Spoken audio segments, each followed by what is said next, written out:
ರಾತ್ರಿಯ ಕಳೆಯಲು ಅಮ್ಮನು ಹಾಡಿದ ಲಾಲಿಯ ಸವಿ ಕಥೆಯು. ಕೇಳಿದ ಕಥೆಯಲ್ಲಿ ಜಗವನ್ನು ಕಂಡೆನು ನೆನಪೇ ಹಚ್ಚಸಿರು. ಹಿರಿಯರ ಮಾತನ್ನು ಕೇಳಲು ದಕ್ಕಿತು ಅರಿವಿನ ಈ ವರವು.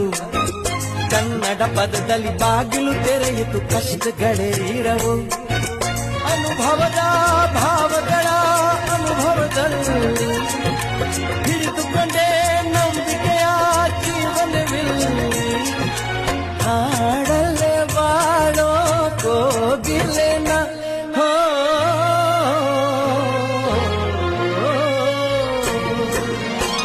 ನಾ ಕಾಣೋ ಲೋಕವನ್ನು ಕಾಣೋರು ಯಾರು, ನಾ ಕಾಣೋ ಲೋಕವನ್ನು ಕಾಣೋರು ಯಾರು.